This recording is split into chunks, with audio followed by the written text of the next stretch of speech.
So, laas keer toe het ons bietjie gesels oor Hebreërs 11. So, ons het 'n lekker stewige journey gedoen deur die Hebreërs 11. En Hebreërs 11 het gegaan oor die geloofshelde. So, Abel, Henog, Noag, Abraham, Isak, Jakob, Sara, Josef, Moses. Die lys gaan so deur van die klomp mense wat in geloof God gevolg het met alles wat hulle gehad het. En hierdie ouens het 'n groot rol, groot impak gemaak in wie hulle was. En dan het ons laas keer gesê, ek dink die grootste kenmerk vir dit was hierdie ouens was in verhouding met God gewees. Ek dink dit was dit wat dit vir my so ongelooflik goed maak. En dan Hebreërs 11 vers 38 het gesê hulle was te goed vir hierdie wêreld. Hierdie was mense gewees wat so geleef het dat die wêreld eintlik nie hulle verdien het nie.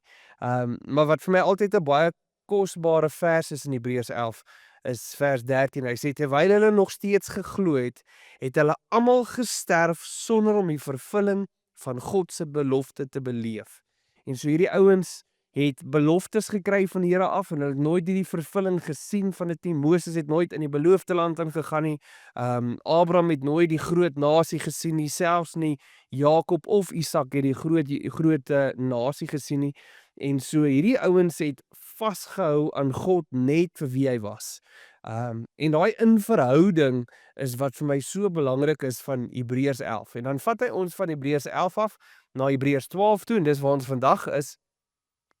En so hy begin vir ons in vers 1, dan sê hy met so 'n magtige skare toeskouers rondom ons om ons in die wedloop van die geloof dop te hou.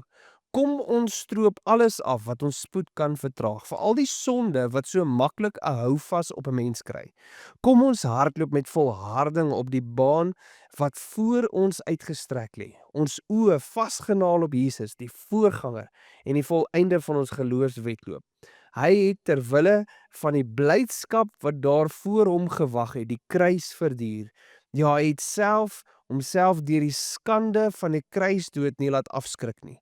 En nou sit hy op die ereplek langs God op die troon. Dink aan hom wat soveel vyandigheid en sondaar mense deurstaan het. Dan sal jy nie uitsak en tou opgooi nie. Nou voordat ons verder gaan, hy begin vir ons en hy gee vir ons die prentjie van ons geloofspad is dieselfde soos 'n wedloop. Dis soos ver hardloop. Nou ek kan wel sê dat dis 'n kort afstand sprint, maar meeste van ons weet as jy 30, 40 jaar saam met die Here stap, dis effort, dis 'n lang journey, dis 'n uithou wat ek en jy moet vas aanbyt. En jy sien Paulus skryf dieselfde. 1 Korintiërs 9:24, hy sê, weet julle nie dat die atlete wat in 'n stadion aan die wedloop deelneem, wel almal hardloop, maar dan net een prys ontvang nie. Hardloop dan so dat jy dit ontvang. So Paulus kom en hy gebruik dieselfde prentjie en selfs Jakobus kom en dan praat hy van die prys wat ons ontvang. Dan sê hy gelukkig is die man, Jakobus 1 vers 12, hy sê gelukkig is die man wat versoeking deurstaan, want as hy die toets slaag, sal hy die oorwinningskraans van die lewe ontvang wat God beloof het aan hulle wat hom liefhet. So hierdie prentjie van die wedloop, die prentjie van hierdie kompetisie, die konsep van inklim en begin hardloop en die uithou daarvan is 'n relatiewe bekende prentjie wat ons na gaan kyk. En hy begin vir ons hierso en dan sê hy vir ons vers 1, hy sê met so 'n magtige skare toeskouers rondom ons. Nou as ons praat van hierdie magtige skare toeskouers, jou Afrikaans 2020 gaan hy sê dis 'n groot wolk getuies. Nou verwys hy na Hebreërs 11 toe. Hy het nou vir ons hierdie geloofshelde neergesit. Saam met dit hy gesê is al profete en daar's 'n klomp ouens wat so deur die jare al gestap het in geloof wat gekenmerk was in hulle verhouding met die Here. En hierdie ouens word dan die wolk van getuies. En hy sê wat in ons wedloop nou af die nuwe lewens gaan vir ons sê ons dophou. Wat dis basies mense wat soos 'n dink aan 'n stadion, dink aan die Olimpiese spele, jy het basies die stadion en die mense wat so omsit, is hierdie geloofshelde wat jou dophou terwyl jy besig is om te hardloop. Nou moet ek wel sê, daai dophou is nie eintlik spesifiek in die Grieks nie. dis meer ingelees, dis meer 'n aanname as jy praat van 'n wolk van getuies, want hier is die groot ding, jy kan hierdie versie interpreteer in 2 verskillende maniere. Een, as 'n stel getuies, mense wat so om jou sit en jou dophou. Nou moet ek wel sê, as jy nou vir my moet sê, daar sit mense in die hemel en hulle hou my dop elke liewe dag. Ek weet nie hoeveel van hemel dit vir hulle gaan wees nie. Veral as ek nou dink nou aan my manier van preek. Daar's ouens wat briljante predikers is wat nou al dood is deur die lewe en jy kyk nou na Spurgeon en C.S. Lewis en jy kyk na Sproul en al hierdie ouens sit in die hemel en hulle kyk en evalueer my preek en soos ai, wat doen hierdie ou? En so ek dink dis net op preek. Dis nie eens op goedes wat ek nie op 'n verhoog doen nie. So nou sit en dink ek by myself, as hierdie ouens regware getuies moet wees oor elke liewe ding wat ek doen, ek dink weet ek nie of dit so amazing hemel is soos dit die mense regtig doen nie. So, die een interpretasie is basies hierdie ouens wat jou dophou, maar is eintlik nie, dit sê net eintlik, daarom terwyl daar so 'n groot wolk getuies rondom ons het, kom ons stroop alles af om hierdie wedloop te hardloop. So, hy praat van die wolk van getuies en ek dink die ander interpretasie en is die een waartoe ek meeste na lê is die konsep van 'n Hall of Fame. So Hall of Fame is 'n plek wat as jy nou daar binne kan staan en jy sien die foto's van al hierdie mense wat rugby spelers is of wat as jy gaan kyk in die sokker Hall of Fame of jy gaan kyk in die atletiek se Hall of Fame, dis 'n klomp mense wat elke keer as jy na 'n gesig kyk, dan herinner jy jou aan iets wat hy gedoen het. En alhoewel hy nie fisies vir jou kyk nie, is hy 'n getuienis teenoor dit wat hy al bereik het en wat jy kan bereik. En ek dink dis meer dit. Dis so Hebreërs 11 word vir ons die voorbeeld. Dis soos die Hall of Fame waarna ons kyk. 'n Klomp mense wat vir ons getuig in hulle leefstyl dat jy dit kan doen. En so hulle getuig en ons kyk daarna, maar hulle is nie onfokus nie, want hy gaan aan en dan sê hy vir ons, kom ons stroop alles af wat ons spoed kan vertraag, vir al die sonde wat so maklik 'n houvas op 'n mens kry. En kom ons hardloop met volharding op die baan wat voor ons uitgestrek lê. Nou as ek sit en dink aan die hardloop konsep, nou ek het nou eers onlangs 'n bietjie begin draf. Nou ek's nie baie goeie drawer nie. Ek het 'n volle kapasiteit van 5 kilos en by boonbehalwe dit gaan ek dood. En so my beste. Nou ek het nou agtergekom, jy verstaan eers hoeveel die pas is van 'n persoon as jy nou self draf. Nou daar's van julle wat dalk al gedraf het in jou lewe en jy was dalk amazing geweest en baie lanklaas gedraf. Maar hier is die groot ding, ek het nou al agtergekom, my cap, my soos mors dood. Nou ek weet ons draf baie naby in Medikliniek want Gerard het net gesê hy gaan nie vir my CPR gee as ek doodgaan nie. So hy sal my sleep Medikliniek toe. So dankie Gerard, ek waardeer dit. Maar vir wat dit werd is as ek nou myself uithardloop, dan draf Gerard nou nog relatief maklik en dan as Hanu nog gewoon homself uit die bed uit kan sleep, dan hulle maak klaar as hulle nog nie eers uit asem uit nie, as nog nie sweet nie, dan sê ek mors dood. Dan is hulle reg vir okay, kom ons gaan gym toe en ons gaan oefen verder. So ek's dood, soos my doodlyn daar waar ek letterlik sien die hemel gaan oop en die engele en alles roep my nader. Dan is my pas gewees 5 minute en 30 per kilometer. So dan is ek uit. As jy vir die laaste kilo saam met my hardloop, dan klink ek soos Darth Vader wat rondhardloop. Dis scary. Maar dis my kapasiteit. Nou as ek en jy nou gaan kyk na die wêreld se beste marathon atleet op hierdie stadium. Ek sit vir jou sy gesiggie op. Dis Eliud Kipchoge is die van julle wat hom nou nie ken nie. Hierdie ou is die eerste ou wat 'n marathon, so dis nie 5 kilos nie, dis 42 kilos, kon gehardloop het of al gehardloop het onder 2 ure. So dis die eerste ou wat dit op 1 uur 59 minute gedoen het en sy pas, nou onthou Jean, ouros mannetjie wat doodgaan, 5 minute 30 per kilometer. Hierdie ou se pas is 2 minute 50 sekondes per kilometer vir 42 kilometer aan een. Is basies hierdie ou se pas. So dis terribly vinnig. So hierdie ou verstaan iets. Daar's iets wat plaasvind in terme van afstroop. Dis hy eet nie soos ek eet op 'n Vrydag aand nie. Sy hele leefstyl is heeltemal anders. Wanneer hy hardloop, dan hardloop hy met 'n hele span ouens wat windweerstand vir hom keer. Hy maak seker dat wanneer hy eet hy reg, wanneer hy oefen. Hierdie ou oefen om 200 tot 220 kilometer per week te hardloop. Wat beteken hierdie ou hardloop weekliks 5 maratonne. Dis basies hierdie ou se oefentyd wat hy basies insit. Nou hierdie ou verstaan iets van om alles af te stroop en te hardloop met alles wat in hom is. So dis basies wat jy hierso doen. So hierdie ou het alles gerig basies om hierdie ding te kan doen, om so vinnig te hardloop. En hy is die eerste ou. Baie ons glo dat die eerste ou wat 10 sekondes gebreek het op die 100 meter en toe vol geklomp daarna.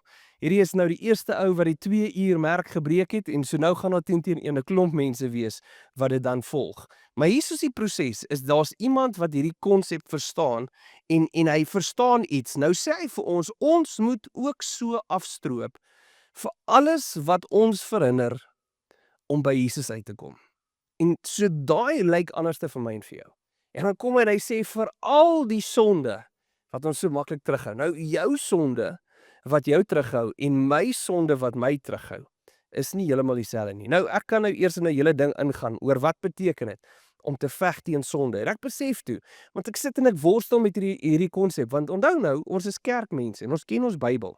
En so as ek nou met mense praat oor jy moet veg teen sonde, dan ruk iemand uit 1 Johannes 3 vers 9 en hy sê nee, maar die saad van God is in my en ek kan nie sonde doen nie. En dis net deur God se genade en so ek hoef nie eers te veg teen sonde nie.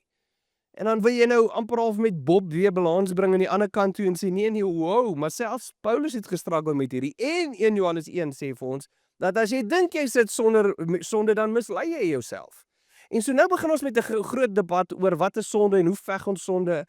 En ek kom toe op die konklusie en ek besef toe my grootste ding is ons grootste gevaar is die dag wanneer ons ophou veg teen sonde. Daai dag wanneer jy okay is met sonde in jou lewe. Die dag wanneer jy okay is met lieg. Die dag wanneer jy okay is met pornografie. Die dag wanneer jy okay is met 'n affaire. Die dag wanneer ek en jy okay word met sonde is ons grootste gevaar. En terwyl ek sit en ek kyk na hierdie stelling, besef ek dat dis nie eintlik wat moet plaasvind nie. Ons geveg moet nie eintlik teen sonde wees nie. Maar ons geveg moet vir heiligheid wees. Wat beteken is in my wese moet ek heiligheid najag. Die fokus moet nie op sonde wees nie. Moenie wees op dit wat ek verkeerd doen nie. Dis Here, hoe kan ek meer heilig leef in hierdie oomblik? En hy sê vir ons doen hierdie deur ons oë te vestig op Jesus. So hy kom hierso en sê hy, so kom ons stroop alles af wat ons spoed kan vertraag, vir al die sonde wat so maklik 'n houvas op 'n mens kry. En kom ons hardloop met volharding op die baan wat voor ons uitgestrek lê. Nou volharding, dis daai vasbyt wanneer dit regtig waar rof gaan. Nou ek sit vir julle nog 'n persoon op die skerm. En hierdie is Rosie Ruiz. Ek weet nie of dit internasionale nuus getref het 'n hele klomp jaar terug nie. Maar in 1980 het hierdie vrou die Boston Marathon gewen in terme van die vroue kategorie. Nou om net vir jou 'n idee te gee, hierdie vrou het basies op skool gehardloop, maar seer gekry op 'n knie, operasie gekry, opgehou hardloop en op 'n stadium het sy weer bietjie begin hardloop en dit het geklink maar basies asof hierdie vrou toe nou besef het die eerste keer wat sy ordentlik begin hardloop is in die Los Angeles Marathon. So 42 kilos in Los Angeles en sy maak toe klaar met 'n tyd van 2 ure 56 minute op 'n marathon, 42 kilos. Nou, om vir jou net 'n idee te gee, dis basies 'n pas van 4 minute 10 per kilo. En as jy nou nie regtig weet hoe vinnig dit is nie, as jy nou met jou kar, jy ry net kar. Dis omtrent so 14 km/h wat hierdie vrou ge-average het. Vir 42 kilos. Nou, Hanno, jy het nou die dag Emilie gedoen, en jy sal saamstem, onder 3 ure is impressive, vir enige iemand wat dit basies kan doen. En so, nou sit 'n mens kyk na, hierdie was haar pas gewees, en toe 6 maande later, toe doen sy die Boston Marathon. So basies 2 ure 56 minute. En toe 2 ure of 6 maande later, toe doen sy die Boston Marathon in 2 ure 31 minute. Dis 'n improvement van 25 minute op daai. Nou Gerard, hoeveel dink jy moet jy oefen om 25 minute af te haal van 'n marathon af binne 6 maande? Ek wil 'n woord voorsit, maar dis baie. Jy moet baie oefen om op daai pas wat jy daar is, 25 minute af te kom. So sy het afgekom van 'n 4 minute 10 pas per kilo na 3 minute 35 toe per kilo. So vanaf 14.3 km/h het sy gegaan na 16.7 km. Die probleem is toe sy nou daar oorgestuier kom en almal moet haar nou try regop hou en alles het nou so intens geraak en hulle begin haar toe nou vra met die interviews, hoorie, maar wat het jy gedoen? Hoeveel hardloop jy? Hoe's jy so onbekend? Jy was nie die favourite gewees nie. Daar was mense van Kanada af, mense wat regtig hierdie ding sou kon gedoen het. En hulle sê vir hom, maar hoe is dit moontlik? Ek meen, saam met wie oefen jy? Wat was jou interval training gewees wat jy gedoen het? En sy soos, wat is interval training? Sy sê, ek oefen by myself. En toe begin hierdie ouens vra, en dan is soos, oei, maar hoekom het ons hierdie vrou nie by al die checkpunte gesien nie? En hulle gaan kyk toe op die video footage, en daai tyd het hulle net video footage van die eerste 100 mense gevat. En die eerste 100 is net manne, en hulle kry hierdie vrou nêrens te nie. En toe vind hulle later uit, hierdie vrou het op al 2 van die roete afgeklim, op 'n blus geklim, al die pad na 'n trein toe gegaan, met die trein gery en aan die einde weer uitgeklim en net so ingeval en die laaste stukkie saamgehardloop. En haar grootste fout met die Boston Marathon is sy die fout gemaak om eerste te kom.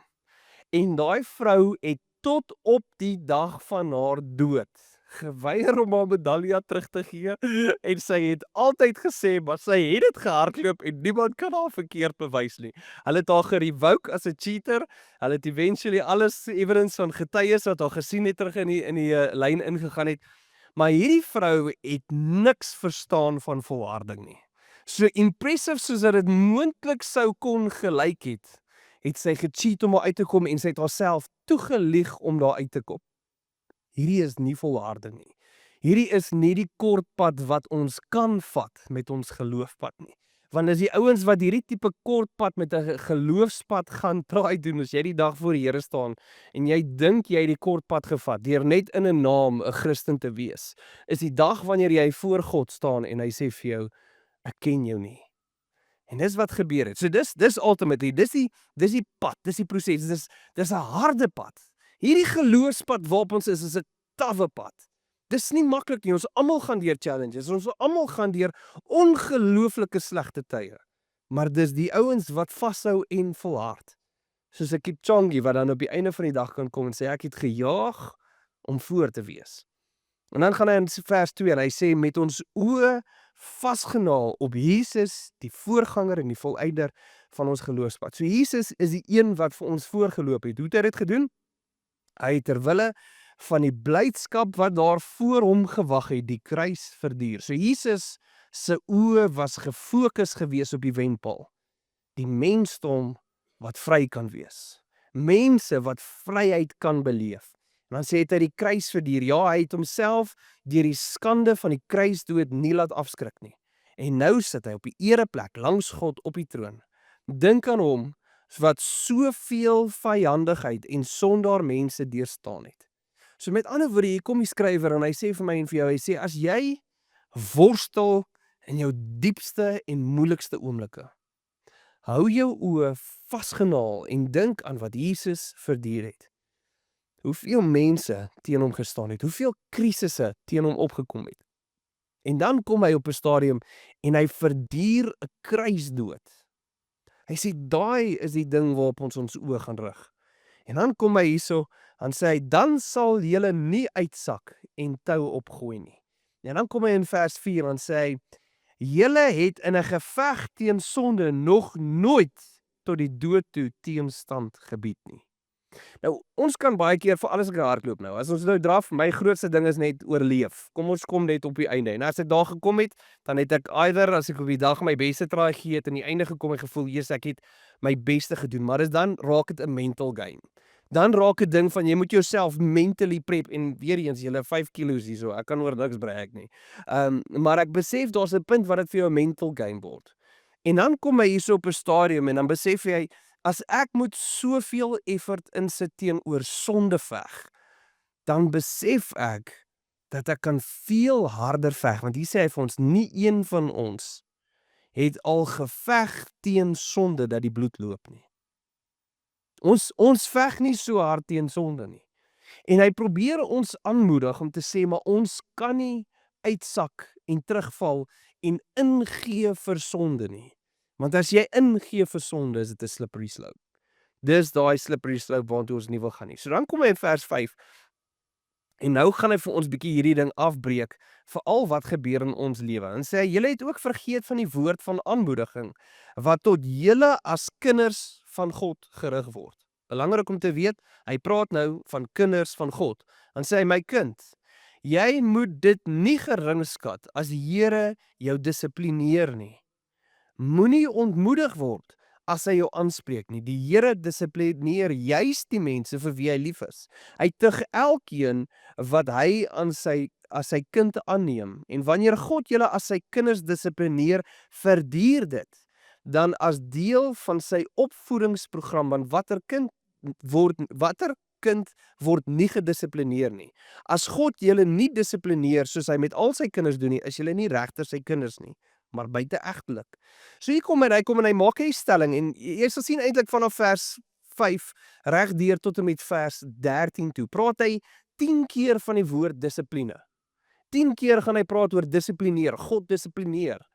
En dit is belangrik om te verstaan, nie net 'n pa wat sy kinders dissiplineer nie. Hy praat 7 keer van ons as kinders. En hy praat van God as Vader. So God wat ons dissiplineer. Nou, ons was so ruk terug was ons nou by 'n konferensie gewees vir die kerk gewees en dan lyk praise and worship nie baie dieselfde as jy kinders het nie. En so my klein kindertjies staan heel agter, mamma's daar voor, sy praise and worship, ek staan hier agter en ek maak seker die kinders is relatief rustig. Hulle is nie rustig in terme van sit soos kinders in die banke en tubestil nie. Ek het nie sulke kinders gekry nie. Hulle settings kan nie verander nie. En so ek het op 'n stadium toe ek hulle nou net so relatief rustig laat speel hier in die agterkant, sonder om die mense nou te pla en eventually toe kom daar 'n mamma met 'n ander dogtertjie. Nou ek het later uitgevind dis die groot baas se dogtertjie. En die het nie ore nie. Sy het wragtig nie ore nie. Mamma praat met haar en sy ignore vir mamma flat. En op 'n stadium speel my kinders saam met die meisietjie en is fyn, hulle kleer in en is lekker hier en dan gaan kyk hulle soek hulle goggos en sulke tipe goetertjies en eventually op 'n stadium soos kinders doen is hulle escalate en dit raak loud en dit raak right en toe begin daar bietjie tension gaan. En toe ek hoor hulle mamma praat en hulle wil nie en toe ek praat en my kinders wil nie hoor nie, toe trap ek vas. Toe sê ek nou staan julle hier en julle bly hierso. Nou is my kinders in trane. Hoekom mag sy dit doen? Ek sê sy het 'n mamma en sy moet self uitsort met haar mamma, maar sy het niks ore nie. Julle sal ore hê terwyl julle langs by is. En dis die groot ding. Is pa's dissiplineer kinders, mammas dissiplineer kinders. En dis die doen. Ek wil nie hê my kinders moet groot word met die idee dat hulle net kan doen wat hulle wil doen nie. Daar's iets wat gebeur as jy in die lewe instap en jy is ongeskik, sal die lewe jou taai klappe gee. En dit wil ek nie hê vir my kinders nie. So as pa dissiplineer ek. En nou kom die skrywer en hy sê vir ons soos wat 'n pa dissiplineer. Verstaan, jy is God se kind. Jy is God se kind en as gevolg daarvan gaan God jou dissiplineer. Die oomblik wanneer ek en jy terugsak as gevolg van sonde, is wanneer God se dissipline inskop op grond van om my en jou lewe te red. En so nou gaan hy vir ons hierdie konsep afbreek. Dan sê hy vers 9, ons aardse vaders het ons gedissiplineer en ons het hulle daarvoor gerespekteer. Sal ons dan nie nog veel eerder ons geestelike Vader onderwerp en so waarlik lewe nie? Ons vaders het vir 'n kort tydjie ons gedissiplineer soos dat hulle dit goed gevind het, maar God doen dit beslis tot ons beswil met die doel om ons te laat deel in sy heiligheid. So hier kom hy en hy sê vir ons, buiten die feit dat God jou liefhet, as kind beskou, is wanneer hy jou dissiplineer. So dis die eerste plek wat ek en jy moet verstaan. God se dissipline is teenoor sy kinders. As jy nie sy kind was nie, sou hy jou nie gedissiplineer het nie. Die tweede ding wat ek en jy moet verstaan is die Griekse woord vir dissiplineer beteken leer, instruksie gee, korrigeer, beteken vorm. Die doel daarvan is nie om jou te breek nie, die doel daarvan is om te vorm en sodat jy kan groei en beter word in die einde van dit. Dis die hart. Die hart is nooit jou breek nie. Die hart van dissipline is nie dieselfde as 'n straf nie. Ons moet verstaan dat Jesus het aan die kruis die straf gevat vir my en vir jou sonde. God straf jou nie. God dissiplineer. Daar is 'n groot verskil tussen dissipline en straf. En wat ek en jy ervaar as seer om sonde uit ons lewe uit te kry, hierdie is eintlik God se dissipline. En wanneer jy jouself afsny daarin, kan jy, maar jy verstaan, jy sny jou kunskap saam met dit af. En ek dink dis ultimately wat 'n ongelooflike moeilike ding is. En die doel van sy dissipline, en hy het dit vir ons gesê hierso in vers 10. Hy sê spesifiek, hy sê ons vaders het ons vir 'n kort tydjie gedissiplineer, maar God doen dit beslis tot ons beswil met die doel om ons te laat deel in sy heiligheid. Hy wil ons laat deel in sy heiligheid. Dan sê hy in vers 11, en hierdie breek vir ons dit nog bietjie verder af. Dan sê hy, elke vorm van tug lyk vir ons op die oomblik meer na 'n rede vir trane as blydskap. Maar later sal dit vir julle wat gedissiplineer is, 'n vredevolle oes oplewer van 'n lewe volgens die wil van God. So hier is die ding. God se dissipline sal altyd eindig dat ons heiliger word en dat ons vrug sal dra soos sy kinders wat leef volgens sy wil. Dis die hart van dissipline. Dis juis hoekom God ons dissiplineer.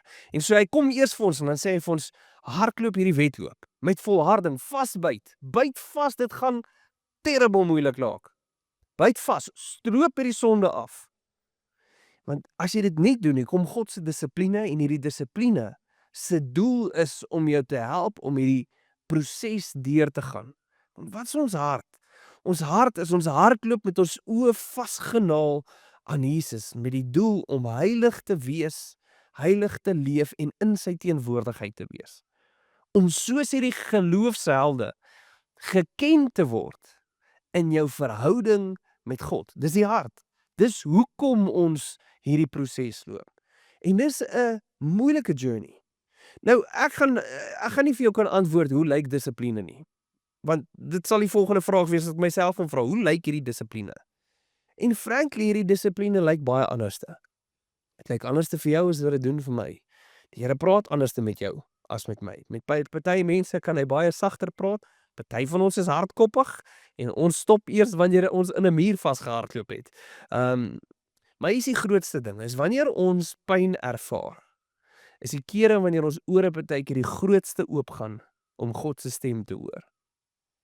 Maar partykeer is in hierdie ongemak, ons dink ons moet lewe vir 'n lewe wat as alles goed gaan, as alles perfek gaan, dis in daai oomblik wanneer dit mos alles, dis waantoe ons, dis ons utopia, dis waantoe ons jaag, maar ultimately, hier is die groot ding, is wanneer ons deur hierdie dissipline gaan ons ore oop. En dis hoekom hy sê, moenie terughou en ewe skielik hierdie ding veg nie. En dan eindig hy vir ons af in vers 12, en sê hy, versterk daarom daardie hande wat slap geword het, en die knieë wat knak, en maak julle hardloopbaan in regheid, dan sal die lam ledemate nie ingee nie, maar eerder beter word. Mental game. En die einde van jou laaste kilo, wil jou hele liggaam vir jou sê, ek is nou klaar, ek kan nie meer nie. Maar dan word dit 'n mental game om te sê, ek kan, ek sal, ek gaan vasbyt. Jy kyk, daar's so 'n ding wat hulle op die Olympics noem, the strangest moments. Ek dink is in 1984, toe was dit die eerste keer wat hulle toegelaat het dat vroue 'n maraton hardloop. En tot en met dan toe mag 'n vrou net 1500 meter gehardloop het en dis die eerste keer wat gedoen het en as deel van die Olimpiese spele hardloop jy daai tyd, weet nie of dit vandag nog so is nie, maar jy hardloop jou maraton en dan jou heel laaste stuk wat jy hardloop, vat hulle jou in die stadion in en jy moet 1 lap om die baan doen en dan eindig jy. En so die een vrou het haarself heeltemal misgis in terme van die temperatuur en dit was warm geweest en sy het op 'n paar punte het sy water gemis. En teen die tyd wat sy by daai stadion ingegaan het, toe's hierdie vrou gedehidreer en sy loop wonkie, jy kan sien sy kan nie 'n pad reguit kry nie en toe die medics na toe hardloop, toe jaag sy hulle weg. Sy sê sy weier, sy gaan klaarmaak. En daai vrou loop en dit lyk lyk letterlik asof sy 'n rolstoel nodig het om oor die einde te kom, maar daai vrou het klaargemaak. Want hier's die ding, as daai laaste stuk vat alles uit ons uit. Hy sê so, wees dit. Daarom, maak die hande wat slap is en die knieë wat knak. Maak hierdie goeders weer sterk. Herinner jouself, wat is die doel? Die fokus is hou ons oë op Jesus. Fokus op sy heiligheid. Fokus, dis waantoe hy my vat. Kom ons stroop af, al hierdie goeders. Kom ons gee in vir God se dissipline en ons leer wat ons moet leer. Want hier is die ding, as hierdie wedloop gaan nie maklik wees vir my en vir jou nie. Moenie nou tou opgee nie. Is die hart van Hebreërs 12, vers 1 tot 13. Enige vrae of stellings van julle kant af? Kom ons sluit die oë. Here, wat 'n voorreg is dit wat ons het om saam te kan wees.